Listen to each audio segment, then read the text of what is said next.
दोस्तों, मैं आत्मा सिंह एक बार फिर से आप सभी दोस्तों का आपके अपने परिवार ज्ञान एकेडमी प्रयागराज में हार्दिक स्वागत एवं अभिनंदन करता हूं। दोस्तों, जैसा कि मैंने आपके लिए एक सीरीज स्टार्ट किया है टेट सुपर टेट से संबंधित, जिसका नाम दिया गया आगाज सीरीज। और इस सीरीज के माध्यम से मैं आपको दोस्तों साइकोलॉजी इन्वायरमेंट की पूरी विधिवत तैयारी करवाऊंगा। दोस्तों, जबरदस्त समझ लीजिए, इतना तो कह सकता हूं कि बहुत अच्छी प्रिपरेशन करवाऊंगा मैं। और लोगों की तरह ये वादा नहीं करता कि मैं आपको 150 में 150 दिला दूंगा, लेकिन इतना जरूर कहता हूं कि एक अच्छे कंटेंट के साथ बेहतरीन तरीके से आप एक अच्छे कंपटीटर के रूप में ऊपर उभर कर के आएंगे। ठीक है दोस्तों, तो जैसे आगाज सीरीज आपके लिए आगाज की गई है, लाया गया है, उसमें आप सभी लोगों का सहयोग बहुत ही महत्वपूर्ण है। दोस्तों, मैंने 3-4 वीडियो डाला जिसके अंतर्गत मैंने पाया कि आप लोग देखते तो हैं लेकिन लाइक और सब्सक्राइब या शेयर बहुत कम करते हैं। तो दोस्तों, आप लोगों से मेरी रिक्वेस्ट है, हम कुछ नहीं मांगते, आपसे केवल इतना अपेक्षा रखते हैं, इतना केवल आपसे मांगते हैं कि आप पूरा वीडियो को देखा करें।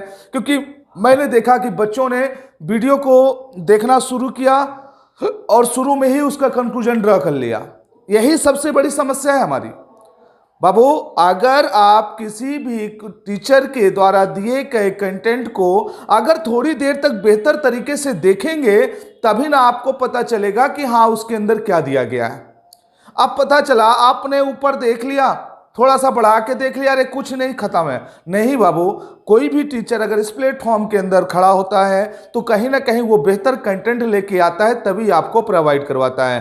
ठीक है, तो दोस्तों, आज फिर से मैं साइकोलॉजी की जिस कड़ी को पीछे लेक्चर में छोड़ा था, उसी के आगे कंटिन्यू कर रहा हूं। आप लोग पेन कॉपी लेकर के बैठे और आप नोट्स जरूर बनाते जाएं। ठीक है, चलिए आते हैं हम बिना देर किए हुए। तो देखिए, साइकोलॉजी टेट और ये स्टेट का आगाज बैच है। ये कौन सा बैच है?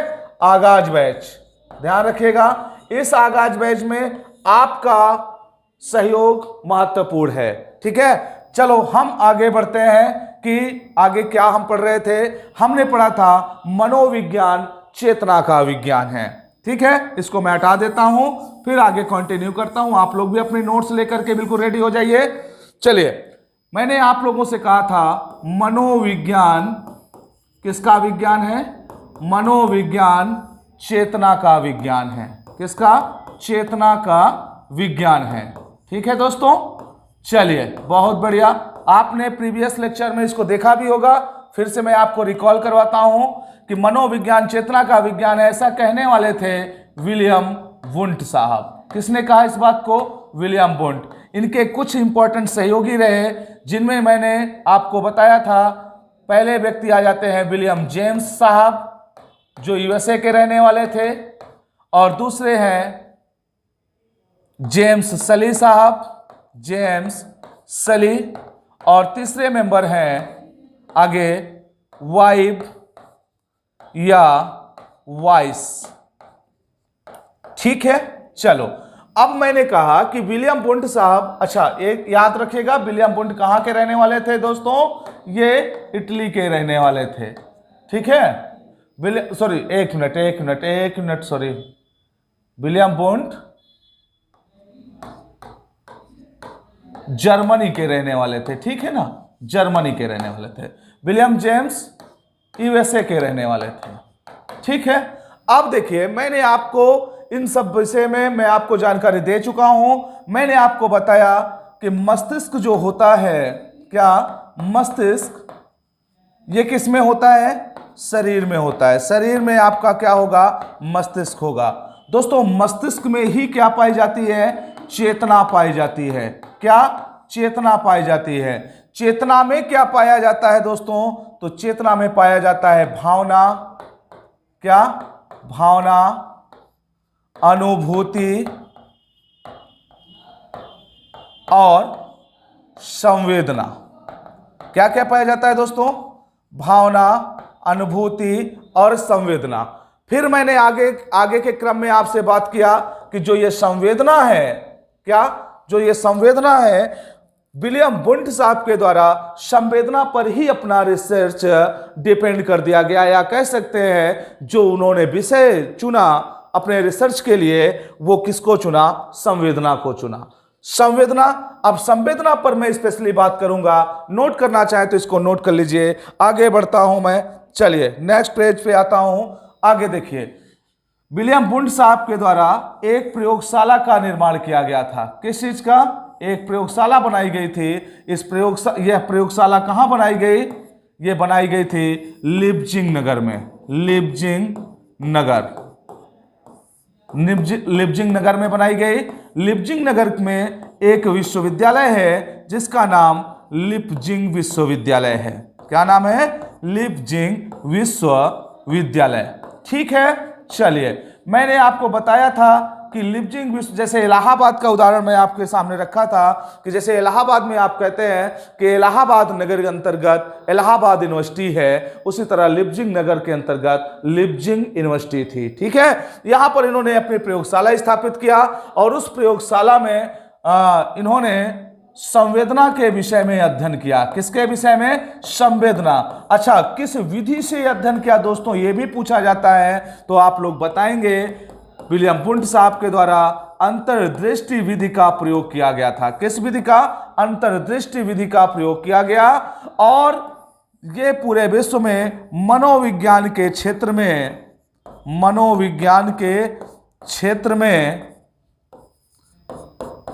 में पहला प्रयोग था। ध्यान देंगे, कैसा? पहला प्रयोग था। इसी वजह से, ध्यान दें, इसी वजह से विलियम वुंट साहब को प्रायोगिक मनोविज्ञान का जनक कहा जाता है। प्रायोगिक मनोविज्ञान का जनक कहा जाता है। क्लियर? यहां तक बात क्लियर है एकदम? प्रायोगिक मनोविज्ञान का जनक कहा जाता है। किसको? विलियम वुंट साहब को। अब आगे बढ़ते हैं। यह घटनाक्रम कब हुआ था? कब उन्होंने प्रयोगशाला स्थापित की गई थी? कई बार यह भी क्वेश्चन आपके सामने पूछा जाता है, तो आप आसानी से याद रखिएगा। 1879 में सर्वप्रथम जर्मनी के लिपजिंग नगर शहर में यह प्रयोगशाला स्थापित की गई थी। अब देखिएगा, इसके बाद अगर भारत में कोई आपसे पूछे कि भारत में क्या कोई प्रयोगशाला स्थापित की गई थी, तो आप आसानी से बता सकते हैं कि कलकत्ता में। कहां पर? चलिए इसको नोट करिए, आगे बढ़े हम। बहुत बढ़िया, चलिए देखिए, कलकत्ता में सेन गुप्ता के द्वारा, किसके द्वारा? सेन गुप्ता जी के द्वारा कब? सन 1916 में भारत में प्रथम प्रयोगशाला बनाई गई थी। भारत में प्रथम प्रयोगशाला बनाई गई थी। प्रथम मनोवैज्ञानिक प्रयोगशाला बनाई गई थी। ठीक है, प्रथम मनोवैज्ञानिक प्रयोगशाला स्थापित की गई थी। क्लियर? स्थापित की गई थी। अब देखिए, क्या यह घटनाक्रम चलता रहा, ये चीजें आगे बढ़ती रही, लेकिन क्या यहां से वो चीज खत्म हो गया जिसकी हम खोज कर रहे थे कि वास्तविक मनोविज्ञान का अर्थ क्या है या क्या है मनोविज्ञान? क्या इसकी खोज हमारी पूरी हो गई? अभी नहीं पूरी हुई। अभी यह क्रम कॉन्टिन्यूअस आगे बढ़ता जा रहा है। अब देखिएगा, मैंने आपको विधि बताया, किस विधि से किया, इसको याद रखिएगा, पूछा जाता है। अंतर्दृष्टि विधि से इन्होंने अपना प्रयोग किया था दोस्तों। चलिए आगे कंटिन्यू करता हूं। सन 1880 के अंदर, यह बात भी आपको गौर से समझना है। सन 1880 में विलियम वुंट महोदय के द्वारा, किसके द्वारा? विलियम वुंट महोदय के द्वारा मनोविज्ञान को दर्शन शास्त्र से हटाकर, किससे? दर्शन शास्त्र से निकालकर एक स्वतंत्र विषय के रूप में विषय के रूप में जगह दिलाई। तो याद रखिएगा, जगह दिलाई कि कब से मनोविज्ञान स्वतंत्र सब्जेक्ट बना, ये बात भी आपको याद रखना है। इसी वजह से ध्यान रखेंगे, इसी वजह से विलियम वुंट महोदय को, ध्यान रखिएगा, इसी वजह से विलियम वुंट महोदय को आधुनिक मनोविज्ञान का जनक कहा जाता है। आधुनिक मनोविज्ञान का जनक कहा जाता है, जनक कहा जाता है। ठीक है, इतनी सी बात आपको क्लियर हो गई। पहला प्रयोग किसने किया? विलियम वुंट ने किया। बहुत अच्छा। कहां किया? मैंने आपको बता दिया, लिपजिंग शहर में, लिपजिंग नगर में, लिपजिंग विश्वविद्यालय में उन्होंने पहला प्रैक्टिकल किया। चलिए, इसके बाद प्रायोगिक मनोविज्ञान का जनक किसे कहा गया? विलियम वुंट को कहा गया। बहुत बढ़िया। आधुनिक मनोविज्ञान का जनक किसे कहा गया? विलियम वुंट को कहा गया। क्यों कहा गया? क्योंकि 1880 के अंदर विलियम वुंट महोदय के द्वारा मनोविज्ञान को एक स्वतंत्र सब्जेक्ट के रूप में सामने लाया गया। ठीक, पहले उसको दर्शन शास्त्र के साथ मिला करके पढ़ा जाता था। इसी वजह से आज वो स्वतंत्र सब्जेक्ट के रूप में जो दिखाई पड़ा, उसका सबसे बड़ा जो फैक्टर निकल के आया कि आज मनोविज्ञान एक स्वतंत्र सब्जेक्ट के रूप में जाना जाता है। ठीक, चलिए अब देखिए, आगे देखिए बाबू क्या होता है। यहां तक आपका हो गया। आगे के क्रम में मैं बात करता हूं कि जो मनोविज्ञान के क्षेत्र में ये कार्य चल रहे थे, इसमें अचानक से बड़ा मंदी आ जाती है, एकदम मंद पड़ जाता है, स्लो पड़ जाता है, मतलब कोई भी काम नहीं हो रहे होते हैं। तो ये कुछ टाइम पीरियड ऐसा आया जिसमें से आप अगर कह सकते हैं कि 1890 से लेकर 1905 के बीच को मनोविज्ञान के क्षेत्र में बंजर काल कहा जाता है। दोस्तों, क्या कहा जाता है? उसको बंजर काल कहा जाता है। आप इन बातों को जरूर याद रखिएगा कि 1890 से लेकर 1905 के बीच के टाइम पीरियड को बंजर काल कहा गया। चलिए अब आगे बढ़ते हैं। फिर क्या होता है देखते हैं। फिर क्या हुआ कि जो विलियम वुंट महोदय हैं, विलियम वुंट महोदय हैं, इन्होंने केवल और केवल मस्तिष्क के आंतरिक, दो पार्ट होते हैं मस्तिष्क के, आंतरिक भाग पर अध्ययन किया। किस पर? आंतरिक भाग पर, और बाह्य भाग पर अध्ययन नहीं किया। मतलब मस्तिष्क के कितने पार्ट? दो पार्ट, एक आंतरिक भाग और दूसरा बाह्य भाग। तो विलियम वुंट साहब ने किस पर अध्ययन किया? आंतरिक भाग पर अध्ययन किया। यही सेम बात जो आपके विलियम जेम्स साहब थे, उनको पसंद नहीं आई दोस्तों, और वो यूएसए जाकर के खुद अपना रिसर्च करना शुरू कर दिए। अच्छा, जब विलियम वुंट और विलियम जेम्स के बीच ये लेकर के विवाद चल रहा था कि मनोविज्ञान चेतना का विज्ञान है तो चेतना का विज्ञान, लेकिन वुंट साहब ने केवल उसके आंतरिक पक्ष पर रिसर्च किया, बाह्य पक्ष पर कोई रिसर्च नहीं किया। तो इस मुद्दे को लेकर के कहीं ना कहीं विलियम जेम्स और विलियम वुंट के बीच विवाद की स्थिति तैयार हो गई, और ये लंबा संघर्ष चलता रहा। अच्छा, कहा जाए तो अभी भी जो आपके विलियम वुंट साहब हैं, वो अभी सिद्ध नहीं कर पाए कि मनोविज्ञान चेतना का विज्ञान है। क्यों? क्योंकि उन्होंने मस्तिष्क के केवल एक भाग का अध्ययन किया, दूसरे का तो अध्ययन किया ही नहीं। और जब ये विवाद चल रहा था तो देखिएगा दोस्तों, देखिएगा सन 1912 से लेके 14 के बीच, मतलब यहां पर फर्स्ट वर्ल्ड वॉर का समय भी आ जाएगा 1914 में, इस बीच में बहुत ज्यादा इनके बीच विरोधाभास था। किसके बीच? विलियम वुंट और विलियम जेम्स के बीच। अब यहां पर कहानी में एक बहुत जबरदस्त ट्विस्ट आ जाता है। क्या आ जाता है? कहानी में जबरदस्त ट्विस्ट आने वाला है। क्या? अब देखो, मैं आगे बताता हूं, देखिएगा। आप इसको नोट करना चाहे नोट करिए, अदरवाइज स्क्रीनशॉट लीजिए। चलिए, अब आ गया, एक आ गए आपके महत्वपूर्ण साइकोलॉजिस्ट आ जाते हैं, जिनका नाम होता है वाटसन। क्या नाम होता है उनका? जेबी वाटसन।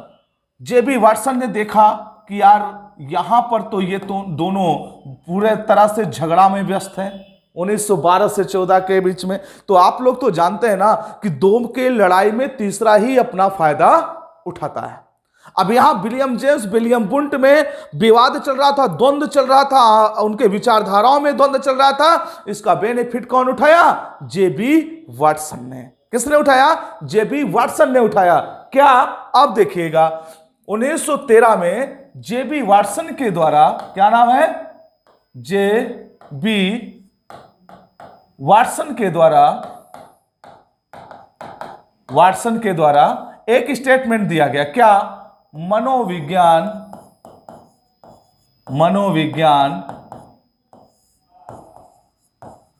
व्यवहार का विज्ञान है।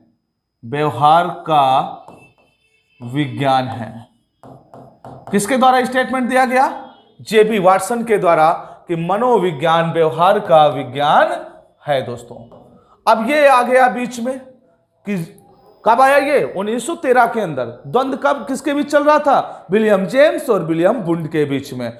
जब इन्होंने ये बात कही तो इनके समर्थन में भी कई लोग आ गए तुरंत। मैंने आपको पहले ही बताया था कि समर्थक तुरंत आ जाते हैं कि नहीं भैया आप सही कह रहे हो, ये बात बिल्कुल सही है। तो समर्थक कौन कौन से इनके हो गए? B F Skinner. कौन कौन हो गए?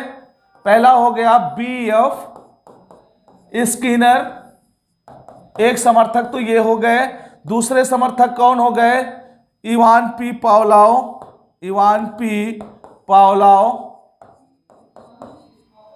कौन? B F Skinner, Ivan P Pavlov, Thorndike, C L Hull, Woodworth, McDougall, ये सब इनके क्या हो गए? सहयोगी हो गए। इन सब लोगों ने कहा जी हां मनोविज्ञान व्यवहार का विज्ञान होता है। अब ध्यान रखिएगा, अब यहां से व्यवहार मनोविज्ञान को क्या मान लिया गया? व्यवहार का विज्ञान मान लिया गया। इसके पहले 3 स्टेटमेंट जो थे वो तीनों नकार दिए गए। कौन कौन से? मनोविज्ञान आत्मा का विज्ञान है अरिस्टो, मनोविज्ञान मन या मस्तिष्क का विज्ञान है पाम्पोलॉजी, मनोविज्ञान चेतना का विज्ञान है विलियम बुंट। अब चौथा आ गया मनोविज्ञान व्यवहार का विज्ञान है। क्या है? मनोविज्ञान व्यवहार का विज्ञान है। जब इनसे ये बातें कही गई तो उन्होंने कहा कि व्यवहार जो होता है उसमें 2 प्रकार की क्रियाएं होती हैं। एक तो शारीरिक क्रियाएं होती हैं और दूसरी क्या होती हैं? मानसिक क्रियाएं होती हैं। कितने प्रकार की क्रियाएं? 2 प्रकार की क्रियाएं होते हैं। शारीरिक क्रियाएं क्या होता है? खेलना, कूदना, दौड़ना, भागना, ये शारीरिक क्रियाएं हैं। मानसिक क्रियाएं क्या होती हैं? चिंतन करना, विचार करना, मनन करना, ये सब क्या होता है? मानसिक क्रियाएं होती हैं। ठीक है, क्लियर है एकदम से? चलिए बहुत बढ़िया। जब अगर यहां तक आपको बात क्लियर हो जाए तो आप मुझे बताइएगा। चलिए मैं शारीरिक क्रियाएं लिख ही देता हूं। शारीरिक क्रियाएं कौन कौन सी हो जाएंगी? मतलब शारीरिक व्यवहार जो बोलते हैं आप, शरीर की एक्टिविटी को देख करके किसी व्यक्ति के व्यवहार को समझ सकते हैं, उसी को शारीरिक क्रिया कहते हैं। दौड़ना हो गया, खेलना हो गया, कूदना हो गया, ये सब क्या है? ये सब शारीरिक क्रियाएं हैं। मानसिक क्रियाएं कौन सी होती हैं दोस्तों? तो मानसिक जो क्रियाएं होती हैं उसमें क्या क्या आ जाता है? मानसिक क्रियाओं में आ जाता है आपका जैसे सोचना, चिंतन करना या विचारधाराएं, ये सब क्या है? ये सब सोचने की प्रक्रिया, ये मानसिक क्रियाएं हैं, सब मानसिक क्रियाएं। तो इस बात को ध्यान रखिएगा।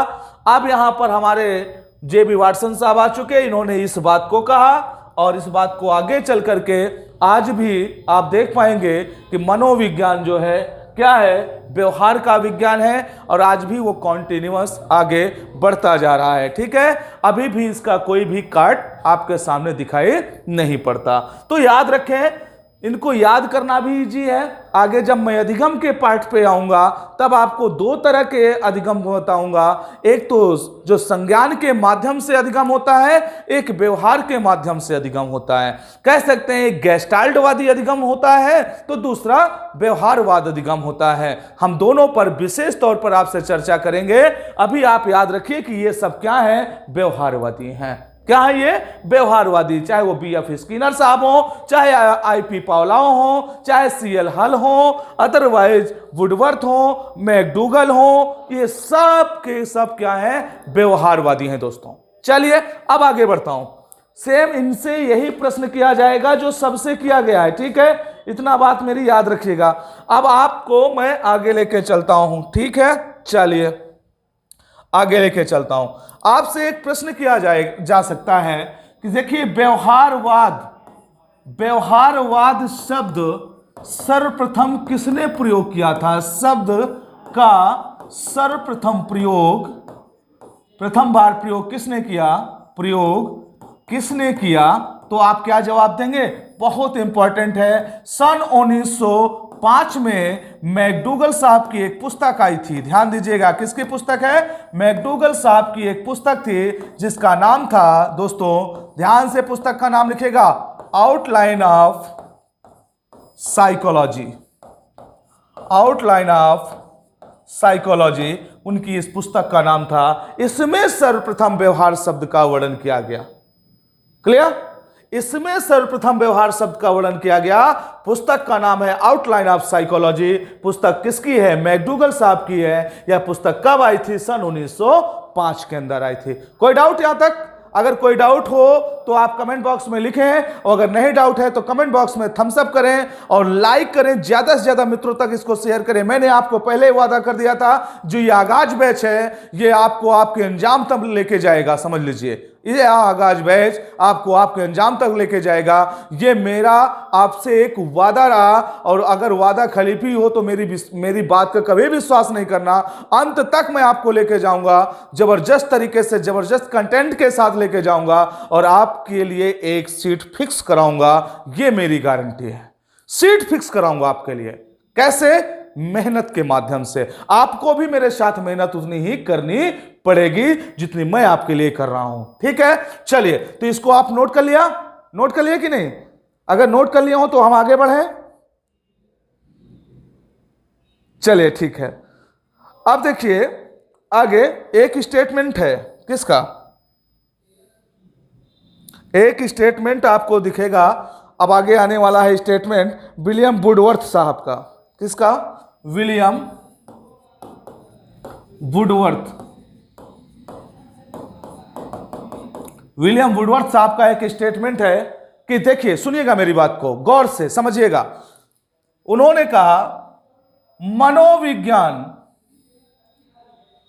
मनोविज्ञान सर्वप्रथम अपनी आत्मा का त्याग किया। क्या किया?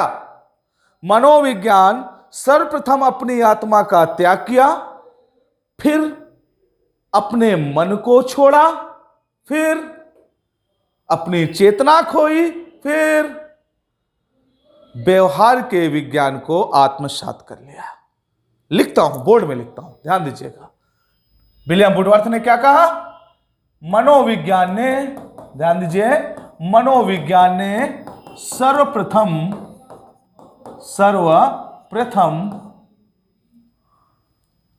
अपनी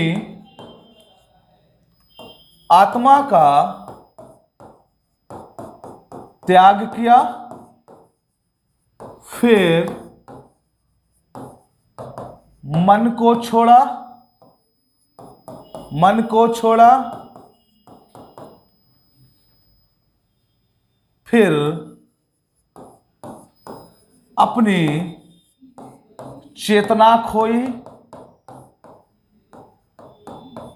फिर अपनी चेतना खोई, और अंत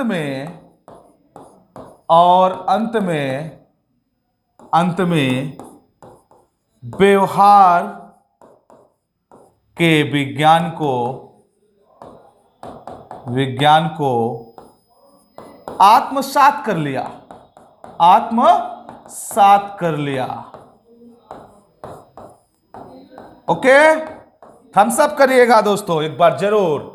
मनोविज्ञान ने सर्वप्रथम अपनी आत्मा का त्याग किया, फिर अपने मन को छोड़ा, फिर अपनी चेतना खोई, और अंत में व्यवहार के विज्ञान को उसने स्वीकार कर लिया। और आज भी मनोविज्ञान व्यवहार का विज्ञान है, चल रहा है।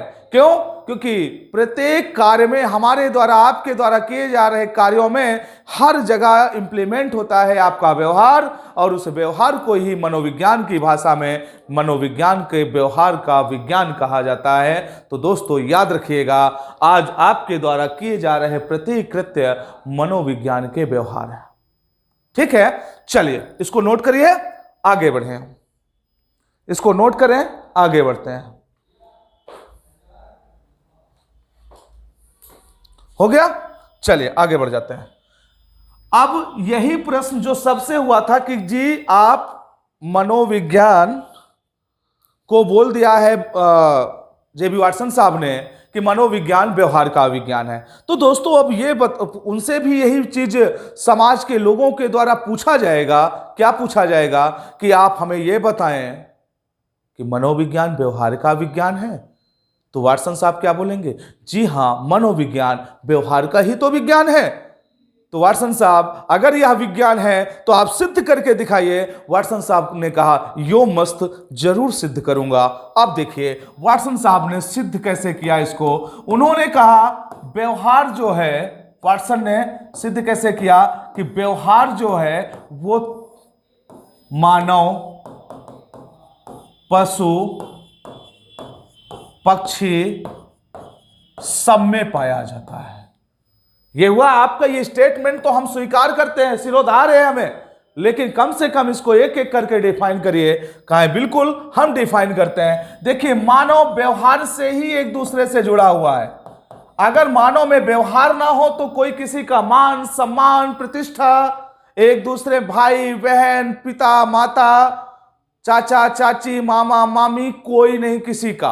क्योंकि व्यवहार से ही क्लियर होता है कि कौन भाई है, कौन बहन है, कौन माता है, कौन पिता है, या कौन कौन रिश्तेदार हैं, कौन से रिश्ते में कौन जुड़ा है। ये सब व्यवहार का ही माध्यम है। व्यवहार से ही एक दूसरे से लोग इंटरलिंक्ड हैं, कनेक्टेड हैं। तो याद रखिएगा मानव तो व्यवहार से ही जुड़ा है।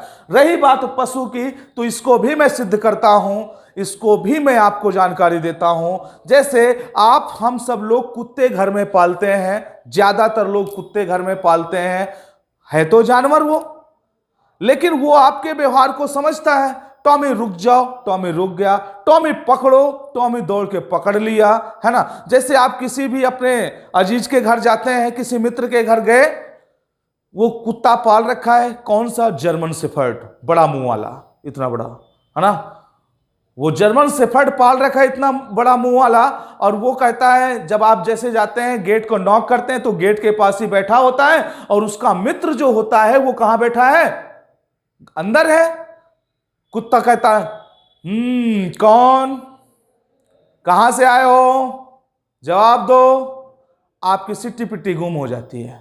लेकिन जैसे उसका मालिक आता है, जैसे उसका मालिक आता है, और उसका मालिक आने के बाद वो कहता है टॉमी नहीं नहीं नहीं, चलो साइड में हो। टॉमी तुरंत अपनी पूंछ को हिलाते हुए पीछे खिसक के बैठ जाता है, और फिर आप आते जाते रहते हैं, आपसे वो दोबारा नहीं बोलता। ये है क्या? ये बाबू यही तो व्यवहार है। क्योंकि वो कुत्ता अपने मालिक की बातों को समझता है, अपने मालिक की बातों के व्यवहार को जानता है। तो याद रखिए पशुओं में भी व्यवहार पाया जाता है। आप लोगों को और बता दूं, जैसे सऊदी अरेबिया या जो सुल्तान टाइप के जो लोग हैं, वो लोग शौक रखते हैं शेर को पालना, टाइगर को पालना। तो आप सोचिए जो कि इतना बड़ा शिकारी है, उसको वो लोग पाल लेते हैं। तो इसका मतलब कहीं ना कहीं जानवर भी व्यवहार को जानते हैं। जानते हैं कि नहीं जानते हैं? इसीलिए बाबू वाटसन साहब ने सिद्ध कर दिया कि पशुओं में भी व्यवहार पाया जाता है। और दोस्तों मैं आपको अभी लेटेस्ट पक्षी के विषय में बता दूं। अमेठी के आरिफ नाम के एक व्यक्ति के द्वारा, अमेठी के एक आरिफ भाई साहब हैं, उनको कोटि कोटि बधाई, क्योंकि उत्तर प्रदेश के राष्ट्रीय पक्षी, उत्तर प्रदेश के राजकीय पक्षी सारस का पैर टूटा हुआ था, उनको खेत में मिला और उन्होंने उसका इलाज किया। उसके बाद आरिफ की और उस सारस की जो दोस्ती है पूरे वर्ल्ड में छा गई। वो बिना आरिफ के वो सारस नहीं रहता, मतलब वह कहीं ना कहीं वह सारस भी उस आरिफ भाई साहब के व्यवहार को भली भांति समझता है। और आज अभी करंट की न्यूज है, बिल्कुल मैं अप्लाइड, मैंने आपसे बोला था एकदम व्यवहारिक पढ़ाऊंगा, एकदम व्यवहारिक। करंट की न्यूज है, सुराओं तहसील, इलाहाबाद से लगा हुआ सुराओं तहसील है। एक छोटा सा बच्चा बचपन से ही एक छोटे से सारस के बच्चे को पाल रखा था। आज के डेट में जैसे आरिफ भाई साहब के साथ वो सारस पक्षी चलता है या उनका प्रोटेक्शन करता है, उसी तरह से वह भी प्रोटेक्शन करता है और बचपन से उसके साथ रहता है।